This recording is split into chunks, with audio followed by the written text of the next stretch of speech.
그 한국 사회가 오늘 기도하신 김영도 집사님도 말씀하셨지만 그 전에 없이 뒤숭숭한 가운데 있습니다. 아마 이 자리에 계신 모든 성도님들도 마음이 편치만은 않으셨을 것 같습니다. 제가 페이스북에 보다가 아주 재치 있는 그런 글을 봤는데 한번 이렇게 웃을 수 있는 이야기지만 한편으로는 마음을 굉장히 무겁게 하는 그런 내용이었는데요. 퀴즈를 하나 내겠습니다. 이 뭔지 한번 맞춰보세요. 가나다라 마바사 자차카타 파. 그 다음 넘겨주시죠. 그 다음은 뭐야? 뭐죠? 하야.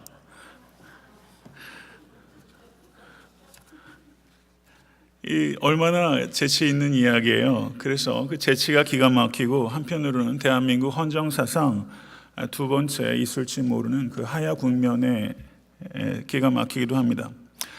이 자리에 계신 성도님들 가운데서도 박 대통령이 하야해야 한다고 생각하는 분들도 계실 것이고 또 어떤 분들은 달리 생각하는 분들도 분명히 계실 것을 생각합니다. 각 당이 내놓는 그 해법도 다르고 정치 평론가들의 견해들도 제각각입니다. 한국 사회의 그 부패와 불의를 꼬집는 그 영화와 드라마들이 굉장히 많이 나오고 있습니다. 그런데 실제 한국 사회에서 벌어진 일들은 그 이상인 것 같습니다. 어떤 의미에선 상상 이상인 것 같습니다. 그래서 1년에 벌어진 사건들을 저는 최순실 막장 드라마라고 불러도 손색이 없다고 생각합니다. 이 최순실 막장 드라마의 윤곽이 고구마 줄기 뽑혀져 나오듯이 하나 둘씩 드러나면서 박 대통령께서 첫 번째 사과를 했습니다.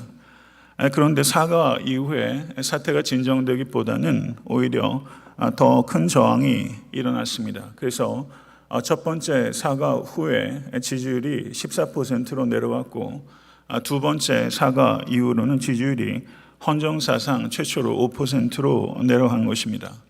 그리고 그 사이에 광화문에서 저항하던 시민들의 숫자가 2만 명에서 20만 명으로 급속도로 불어났습니다. 이와 같은 지지율의 급락은 박 대통령이 통치하는 것을 대다수의 국민들이 원치 않는다라는 것을 보여주는 것이라고 해석할 수 있을 것입니다. 통치의 원천이 고갈됐습니다. 그리고 권력을 행사할 수 있는 정당성과 기반을 거의 상실했다고 말해도 과언이 아닐 것입니다. 박 대통령이 권력으로 나라를 이 지경으로 만들어 놓고도 그분께서 반응하시는 여러 가지 방식들을 보게 되면 아직도 권력에 대한 강한 집착을 가지고 있는 것으로 보여집니다. 그런데 이와 같은 그 일들이 국내의 문제로 국한되지 않고 전 세계 매스컴을 통해서 타전되면서 국가적 명예 그리고 대한민국 국민으로서의 자존심 그리고 동맹국들로부터의 신뢰도 치명상을 입고 있는 것 같습니다. 그리고 심지어 박 대통령이 어떠한 심리 상태에 있는지 그리고 현 시국에 대해서 정확한 인식과 판단은 도대체 가능한지 그리고 또 다른 인물이 뒤에서 이 모든 상황을 기획하고 주도하고 있는 것은 아닌지에 대해서 강한 의구심을 가지고 있는 것 같습니다. 나라도 배와 같다고 생각합니다. 한계 이상을 넘어가게 되면 결국에는 좌초하고 침몰할 수밖에 없는 것입니다. 작금의 대한민국 현실들을 보면서 우리 각자 가지고 있는 정치적 입장과는 상관없이 대한민국 호라는 이 배도 중요한 시기를 놓치게 되면 다시 회복되기 어려울 수도 있다는 그런 급박한 위기감들을 다 느끼시고 계신 것 같습니다. 제 개인적으로는 그 한국에 아는 많은 목회자들 가운데 더러는 광화문 광장에 나와서 시위를 하는 분도 계시고 더러는 기도의 골방에서 기도하는 목회자들도 있습니다. 한국에서 알만한 목회자 중에 한 분이 이와 같은 시국 상황 속에서 자신의 생각을 페이스북에 올렸는데 24시간 동안 이럴 때일수록 주님을 바라보자라는 취지의 글을 올렸습니다. 총론적으로는 맞는 이야기입니다. 그렇지만 이와 같은 시국에 너무나 아니라고 빈곤한 역사 의식이라고 수많은 사람들의 조롱과 질타를 받았습니다. 가만히 생각해 보게 됩니다. 광장에서 목회자가 손을 높이 들고 시위하는 것도 결코 쉬운 일은 아닙니다. 그렇지만 기도의 골방에서 나라 민족을 위해서 손을 들고 기도하는 것도 쉬운 일은 아닐 것입니다. 어떤 의미에서는 광장에서 손을 들고 시위하는 것보다 기도의 골방에서 손을 들고 하나님께 기도하는 것이 더 어려운 일일 수도 있습니다. 제 개인적으로는 광장에서 시위를 해야 되느냐, 기도의 골방에서 기도를 해야 되느냐, 방법론적인 차이는 있다 할지라도 근본적인 가치가 공유된다면 그 가치를 실현하는 방식에 있어서는 서로를 이해하고 존중하는 태도가 필요하다고 생각했습니다. 제가 미국에 유학을 와서 또 살게 된 것은 이제 벌써 16년이 지났습니다.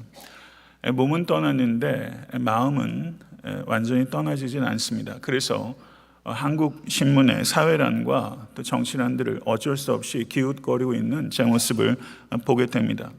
그리고 전에 없이 심각한 위기감을 느끼고 있습니다. 북한은 광포하고 남한은 극도로 부패해 있습니다. 이것은 마치 북이스라엘과 남유다의 모습을 그대로 판박이처럼 옮겨놓고 있는 것 같습니다. 세상은 극도로 소란합니다. 그런데 마치 한국에서 무슨 일이 벌어지고 있는지 제가 아무 일도 없었다는 것처럼, 아무것도 모르는 것처럼 넘어가는 것은 설교자로서 무책임하다고 생각했습니다. 그런데 이민교회 목회자로서 실질적인 저항이나 아무런 실천적 대안도 마땅히 제시할 수 있는 입장도 위치도 그리고 능력도 없는 평범한 목회자로서 제가 무슨 말을 설교 시간에 한들 그것이 어떤 책임 있는 말이 되겠나 하는 염려스러움과 주저함이 있습니다. 이것도 무책임한 일이 될 수 있겠다 싶었습니다. 오늘 설교는 그러한 고민과 안타까움과 그리고 아픔의 산물입니다. 모쪼록 이 말씀을 통해서 우리가 무엇인가 작은 하나라도 깨닫고 결단할 수 있는 우리 모든 권속과 제가 될 수 있게 간절히 바라는 마음으로 오늘 말씀을 증거하고자 합니다. 짐 윌리스라는 목회자가 있습니다. 그분이 쓴 책 중에 하나님의 정치라는 책이 있습니다. 짐 윌리스는 미국 복음주의 진영에서 빈곤과 전쟁과 같은 심각한 사회 정치적 문제에 대해서 매우 날카로운 비판적 견해를 밝히고 있는 가장 대표적인 기독교 지성 가운데 한 사람입니다. 그런데 이 짐 윌리스 목회자와 같이 시민운동을 이끌었던 지도자 가운데 리사 설리반이라는 여성이 있습니다. 이 리사 설리반은 흑인 여성이었습니다. 매우 가난한 노동자 가정에서 태어났습니다. 그런데 리사는 어려서부터 매우 총명했고 그리고 예일대학교에서 박사 학위를 취득했습니다. 그러나 이 여인은 자기가 세상적인 성취를 이룬 것을 자기를 위해서 사용하지 않고 길거리에 있는 유색인종 아이들을 섬기는 일에 자신의 재능을 헌신합니다. 그래서 리사는 미국의 유수한 재단들과 비영리단체에서 일을 하였는데 이 리사가 불과 40세가 되었을 때 희귀심장 질환으로 그만 세상을 떠나게 됩니다. 근데 리사가 가리키고 영향을 줬던 청년들 가운데 어떤 청년이 이 리사에게 이렇게 이야기를 합니다. 지금은 마틴 루터킹 같은 지도자가 도무지 없습니다. 그랬더니 이 리사가 그 청년에게 이렇게 말했습니다. 우리가 기다려온 인물은 바로 우리 자신입니다. 우리가 기다려온 인물은 바로 우리 자신입니다. 리사의 말은 자기 자신에 대해서 교만과 환상을 가지라는 뜻이 아닙니다. 그것을 부추기는 것이 아닙니다. 우리가 기다려온 인물은 바로 우리 자신입니다. 라는 것은 우리는 연약하지만 세상을 바꿀 수 있다는 믿음과 희망을 반영하는 겸손한 소명의식이 이 리사의 말 가운데 있는 것입니다. 결국 우리 자신이 우리가 기다리는 인물이 되어야 한다는 뜻을 밝힌 것이죠. 성도 여러분, 저는 여러모로 평범하고 더 정확하게 말하면 부족한 사람입니다.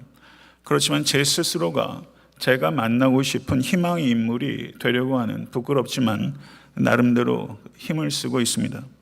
저는 애타한테 섬기는 교회가 우리가 정말 만나고 싶은 희망의 교회가 될 수 있게 되기를 간절히 소원합니다. 그리고 그런 교회를 만들어 가기 위해서 우리 모두가 미력이나마 힘을 합하고 있다고 믿습니다. 우리 각자와 애타한타 섬기는 교회는 분명히 매우 연약합니다. 그렇지만 우리 교회가 희망의 꽃이 되고자 하는 진실한 추구가 있을 때 하나님께서는 우리 연약함을 통해서 결코 연약하지 않은 변화를 이 땅에 이루실 수 있음을 저는 굳게 믿습니다. 오늘 본 말씀 미가서 3장 1절에서 12절은 사회 기득권을 쥐고 있는 이들의 불의에 대한 폭로와 하나님의 심판을 예고하고 있는 말씀입니다. 그리고 미가서 6장 6절에서 8절은 불의한 세상에서 하나님께서 그의 백성에게 무엇을 원하시고 계신지를 말씀하고 있습니다. 이 두 개의 본문은 지금 우리가 직면하고 있는 불의한 현실에 대한 진단과 이 불의한 세계에서 그리스도인으로서 어떠한 자세를 가지고 살아야 되는지에 대해서 성경적 관점을 우리에게 가르쳐주고 있는 말씀입니다. 미가서 3장 1절을 보게 되면 야곱의 우두머리들과 이스라엘 족속의 통치자들아 들으라, 정의를 아는 것이 너희의 본분이 아니냐라고 말하면서 모레셋이라는 보잘것없는 마을 출신의 보잘것없는 가문 출신의 미가가 사회 기득권을 향해서 매서운 포문을 열기 시작하는 것을 볼 수 있습니다. 미가는 지도층의 본분은 정의를 아는 것이라고 일갈합니다. 그러나 이 지도층은 구절의 말씀을 보시면 오히려 정의를 아는 것이 아니라 정의를 미워했다고 말합니다. 지도층이 불의하였습니다. 2절과 3절을 보게 되시면 미가는 이렇게 말합니다. 너희가 선을 미워하고 악을 기뻐하여 내 백성의 가죽을 벗기고 그 뼈에서 살을 뜯어 그들의 살을 먹으며 그 가죽을 벗기며 그 뼈를 꺾어 다지기를 냄비와 솥 가운데 담을 고기처럼 하는도다. 미가는 그 당시에 사회 기득권자들의 행태를 식인 행태에 비유한 것입니다. 이것은 매우 격렬한 언어입니다. 미가가 이렇게 격렬한 언어를 사용해서 그들을 비판한 것은 미가의 격렬한 흥분을 나타내기 위한 것입니다. 지도자들은 백성들의 안위와 번영을 위해서 세워진 사람들입니다. 그러나 지도자들이 정반대로 행동했습니다. 지도자들이 백성을 보호하기는커녕 백성을 잡아먹었습니다. 이들의 이 같은 뒤집힌 행동에 대해서 하나님께서는 마지막 때 그들의 처지를 뒤집을 것이다 라고 말씀하고 있는 것입니다. 그것을 이야기하고 있는 것이 미가서 3장 4절의 말씀입니다. 그때 그들이 여호와께 부르짖을지라도 응답하지 아니하시고 그들의 행위가 악했던 만큼 그들 앞에 얼굴을 가리시리라. 이와 같은 만연된 불의는 우두머리들과 통치자들에게만 국한된 것이 아니었습니다. 종교인들도 다를 바가 없었습니다. 성도 여러분, 선지자들은 백성들을 바른 길로 인도해야 합니다. 그러나 이 당시의 선지자들은 백성들을 그릇된 길로 인도했습니다. 그것을 5절은 이렇게 말씀합니다. 내 백성을 유혹하는 선지자들은 이에 물 것이 있으면 평강을 외치나 그 입에 무엇을 채워주지 아니하는 자에게는 전쟁을 준비하는 도다. 타락한 선지자들의 특징은 그 이빨에 무엇인가를 뜯어 먹을 것이 있으면 평강으로 미혹하고 그 이빨에 뜯어 먹을 것이 주어지지 않을 때는 백성들을 전쟁으로 위협한다는 풍자입니다. 이와 같은 거짓된 선지자들은 하나님께 들은 것에 의해서 예언하지 않고 백성들이 지불한 돈에 따라서 예언을 합니다. 이와 같은 거짓 선지자들이 내는 열심은 영혼을 위한 열심이 아니라 돈을 위한 열심입니다. 이들은 제사에 대해서 말할 뿐 정의에 대해서 일절 말하지 않습니다. 선지자들은 약자를 대변하고 약자를 보호해야 되지만 이 거짓 선지자들은 강자를 대변하고 그들과 결탁하고 그들과 공생합니다. 이들은 입만 열면 사람들이 듣기 좋아하는 보호와 번영에 대해서 이야기를 합니다. 거짓된 신학을 양산하고 거짓된 안정감을 지지해주고 보장해줍니다. 이들 거짓 선지자들은 백성들을 하나님의 뜻을 깨달을 수 없는 혼수 상태로 잘못 인도하고 있는 것입니다. 11절 이하를 보시게 되면 다시 사회 기득권층에 대해서 전방위적으로 만연되어 있는 배금주의에 대해서 미가가 이야기를 하고 있습니다. 그들의 우두머리들은 뇌물을 위하여 재판하며 그들의 제사장은 삭을 위하여 교훈하며 그들의 선지자는 돈을 위하여 점을 치면서도 여호와를 의뢰하여 이르기를 여호와께서 우리 중에 계시지 아니하냐 재앙이 우리에게 임하지 아니하리라 라고 말씀합니다. 이 11절의 이 말씀은 오늘이 2016년도 11월 6일입니다. 오늘자 신문에 그대로 실려도 신문사설로 손색이 없을 만큼 우리가 살고 있는 이 불의한 현실을 너무나도 적절하고 그리고 적나라하게 표현하고 있다고 생각합니다. 그 당시에 재판관들은 돈을 위해서 재판을 하고 제사장들은 돈을 위해서 율법을 팔고 예언자들은 돈을 위해서 하나님을 팔았습니다. 이것이 우리가 살고 있는 현실과 결코 무관하다고 하기 어려울 것입니다. 억울한 백성들이 재판관을 찾아갑니다. 제사장에게로 갑니다.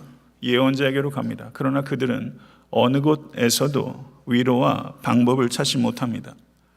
기득권자들에게 달려가서 도움을 요청하지만 기득권자들은 그들에게 도움을 주지 않고 돈을 요구합니다. 기득권자들에게는 하나님이 보이질 않습니다.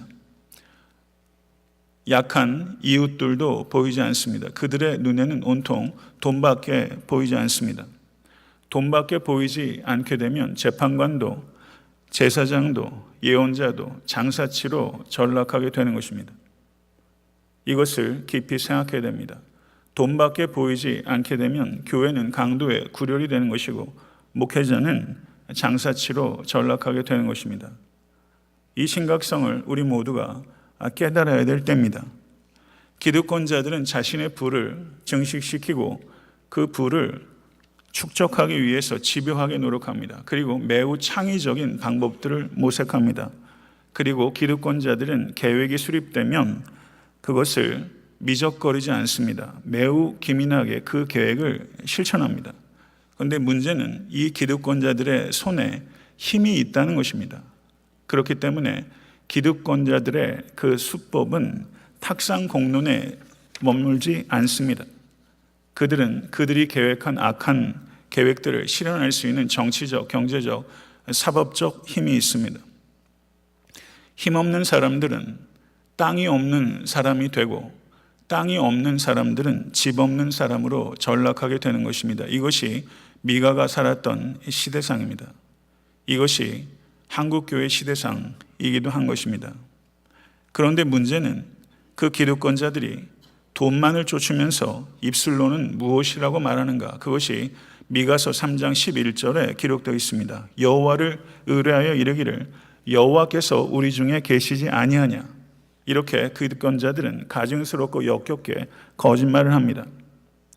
하나님의 공의를 아랑곳하지 않고 약자를 억압하고 이용하는 위선자들이 훨씬 더 빈번하게 하나님의 이름을 달고 삽니다.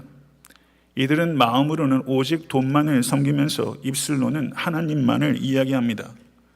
이들은 이웃의 영혼이 아니라 이웃의 주머니를 노리면서 하나님을 팔고 있습니다.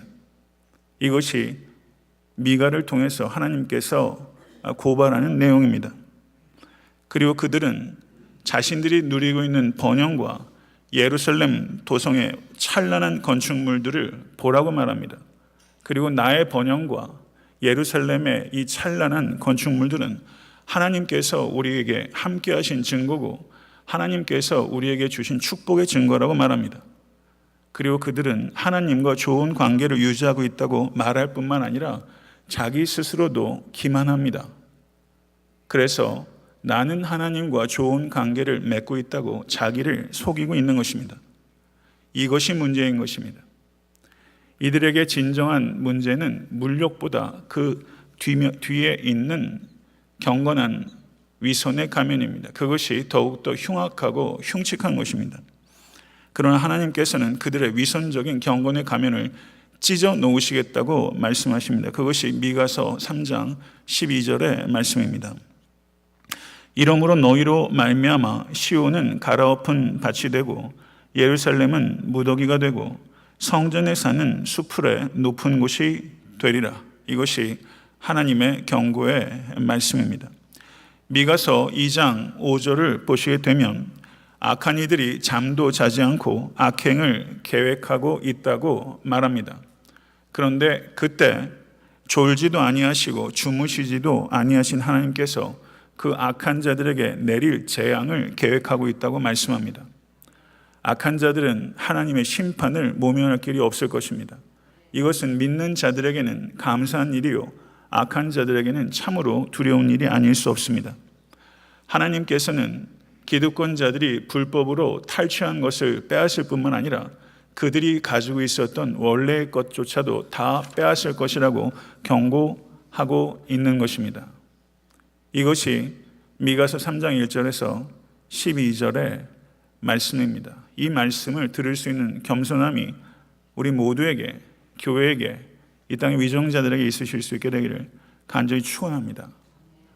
그렇다면 우리가 살고 있는 이 불의한 시대에서 그리스도인들은 어떻게 살아야 합니까? 이것에 대해서 미가서 6장 6절에서 8절은 이렇게 우리에게 말씀합니다. 내가 무엇을 가지고 여호와 앞에 나아가며 높으신 하나님께 경배할까? 내가 번제물로 1년 된 송아지를 가지고 그 앞에 나아갈까? 여호와께서 천천의 순양이나 만만의 강물 같은 기름을 기뻐하실까? 내 허물을 위하여 내 맏아들을 내 영혼의 죄로 말미암아 내 몸의 열매를 드릴까? 사람아, 주께서 선한 것이 무엇임을 내게 보이셨나니 여호와께서 내게 구하시는 것은 오직 정의를 행하며 인자를 사랑하며 겸손하게 내 하나님과 함께 행하는 것이 아니냐. 아멘. 하나님의 말씀입니다. 미가서 6장 6절에서 8절의 말씀은 미가서 전체의 핵심이며 구약 성경에서 가장 중요한 본문 가운데 하나입니다. 미가서 6장 6절과 7절은 4개의 질문들로 구성되어 있습니다. 그리고 6장 8절은 그 질문에 대한 대답으로 이루어지고 있는 것입니다. 미가서 6장 6절과 7절은 바람직하고 아낌없고 그리고 가장 귀중한 제물을 하나님께 드리는 것이 무의미하다고 말하는 것이 아닙니다. 희생 제사가 나쁘다고 말하는 것이 아닙니다. 하나님과 이웃과 적절한 관계를 맺지 않는다면 어떠한 제물을 하나님께 드린들 그것은 하등의 가치와 의미가 없다는 것을 말씀하고 있는 것입니다. 사랑하는 성도 여러분, 우리가 들어야 되는 하나님의 메시지는 하나님께서 이스라엘 백성들에게 원하셨고 그리고 지금 이 자리에 있는 우리 각자에게 원하시는 것은 무엇이 아니라 누구입니다. 이것을 기억하실 수 있게 되기를 간절히 축원합니다. 하나님께서 원하시는 것은 무엇이 아니라 누구입니다. 하나님께서 원하시는 것은 우리 자신입니다.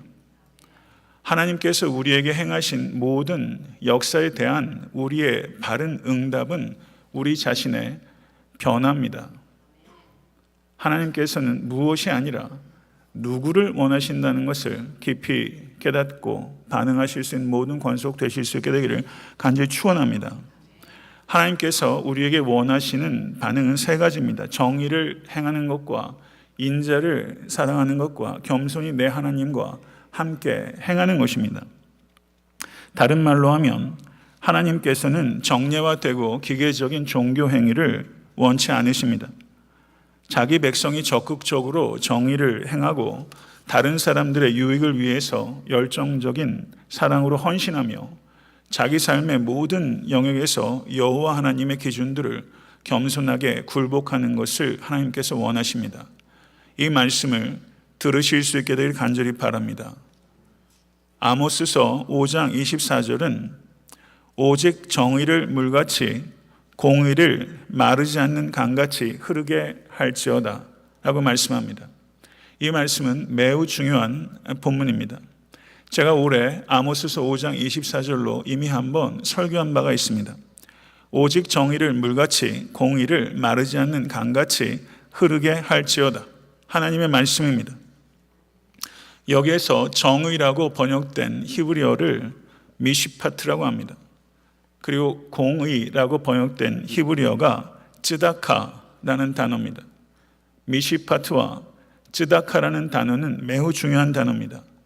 이 미시파트와 쯔다카를 엄격하게 구별한다는 것은 어려운 일입니다. 그러나 이 미시파트와 쯔다카가 가지고 있는 고유의 특징이 있습니다. 미시파트는 법정 용어입니다.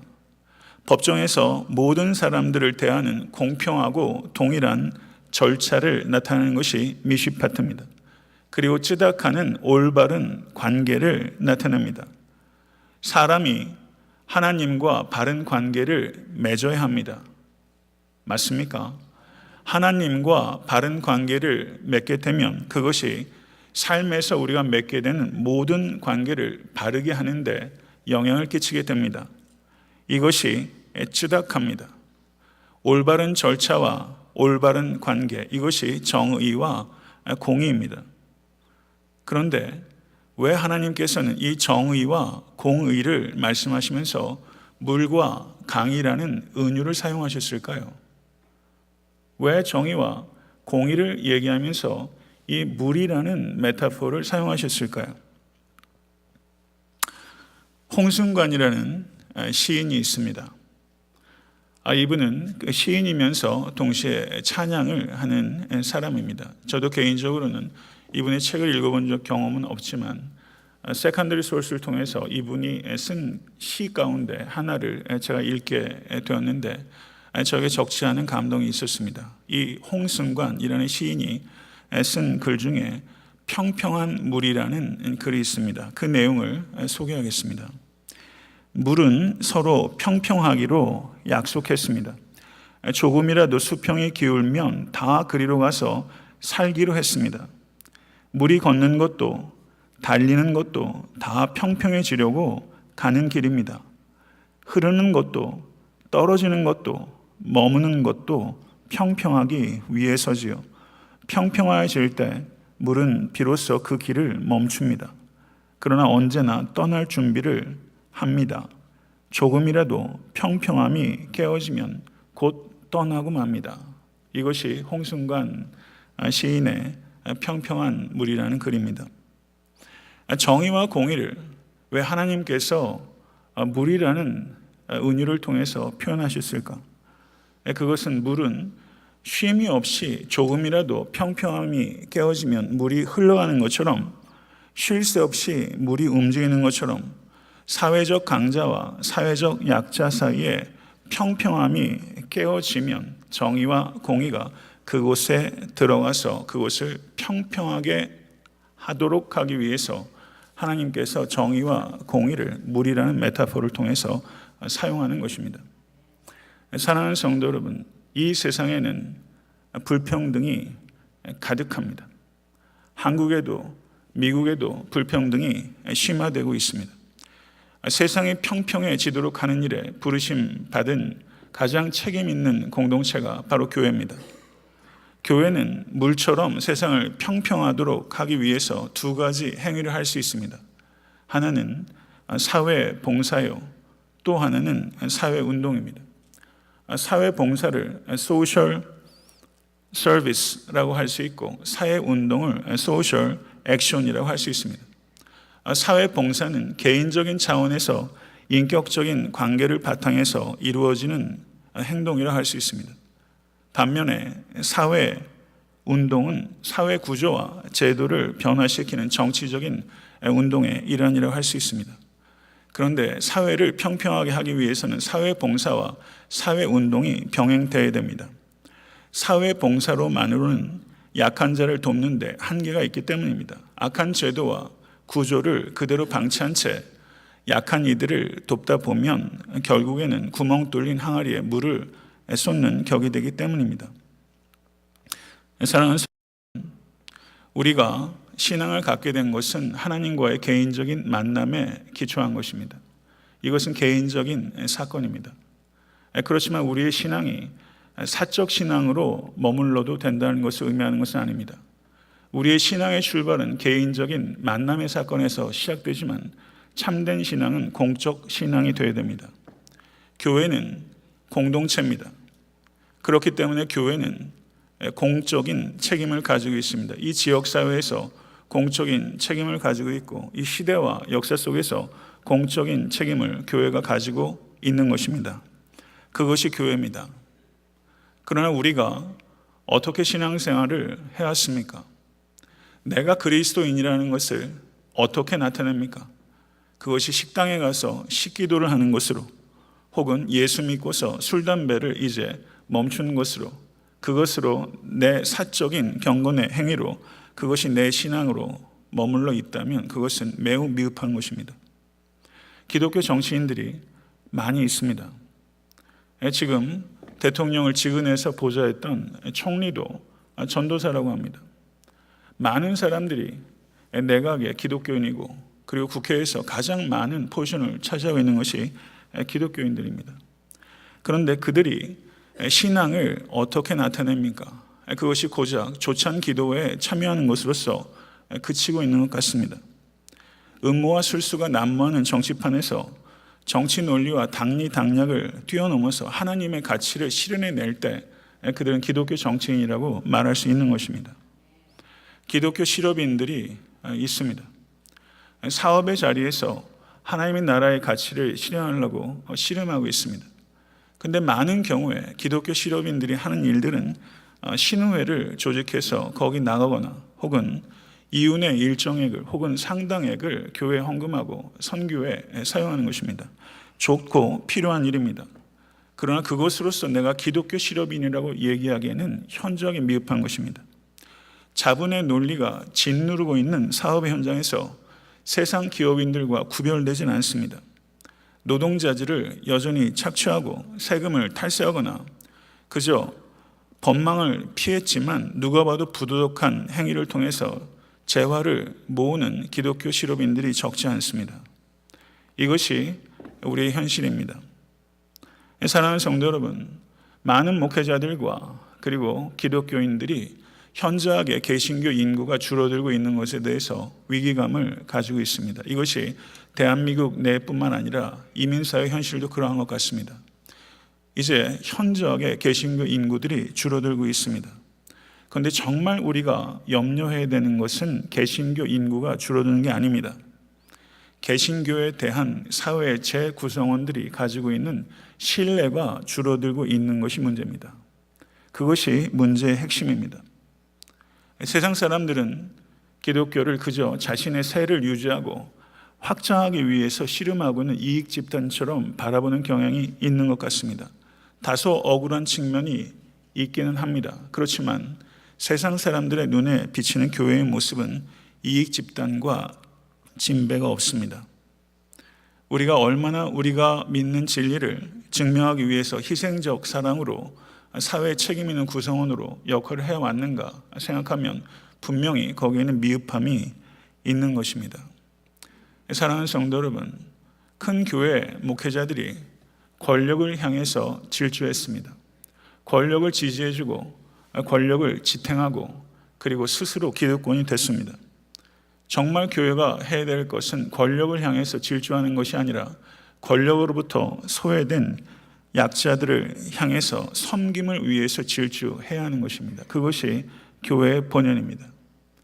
이것을 회복할 수 있게 되기를 간절히 바랍니다.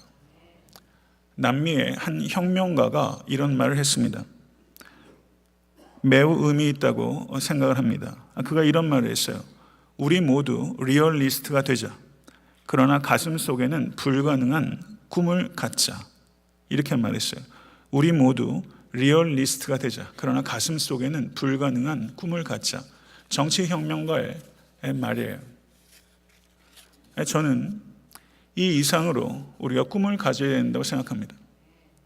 성경에서 말하는 여러 가지 하나님 나라의 가치는 사실상 이 세상을 살아가는 우리에게는 불가능한 꿈처럼 보입니다. 그러나 이 불가능한 꿈을 성취하기 위해서 우리는 매우 현실적인 리얼리스트가 되어야 되는 것입니다.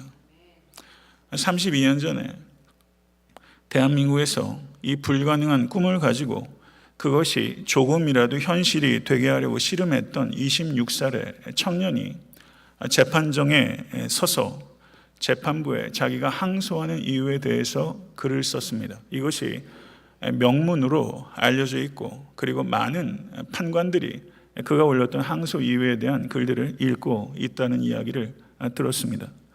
이 26살의 열렬 청년이 불의로 가득한 대한민국의 현실에 대해서 폭로하면서 썼던 항소 이후에 제일 마지막 글귀가 이것입니다.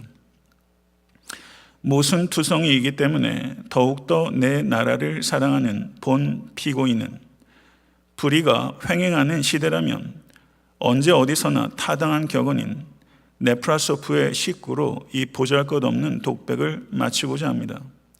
슬픔도 노여움도 없이 살아가는 자는 조국을 사랑하고 있지 않다. 조국의 지금의 현실에 대해서 우리들은 슬픔과 노여움을 갖게 됩니다. 그러나 너무나 모순투성인 조국에 대한 사랑도 더욱더 뜨거워지는 것을 느끼는 요즘이 아닐 수 없습니다. 저는 분단 조국에 희망의 인물이 나타나기를 간절히 소원합니다. 정치계, 교계, 학계, 그리고 사회 제반 영역에 있어서 정말 희망의 인물이 나타나기를 간절히 소원합니다. 그리고 한국 교회가 대한민국의 가장 강력한 희망의 기둥으로 거듭날 수 있게 되기를 하나님의 긍휼을 구하지 않을 수 없습니다. 그렇지만 태평양을 건너서 미국에 살고 있는 우리로서, 고국과 사랑하는 조국과 일정 정도의 거리를 떨어져 있는 우리로서 지금 이 자리에 살면서 제가, 그리고 우리 각자가 애탄타 섬기는 교회가 우리가 기다리는 희망의 인물이 되어야 되는 책임감을 우리가 생각할 수 있게 간절히 바랍니다. 기도해야 할 때는 기도하고, 저항해야 될 때는 저항하고, 그리고 우리가 찾을 수 있는 실천적 대안도 마련할 수 있게 되기를 바랍니다.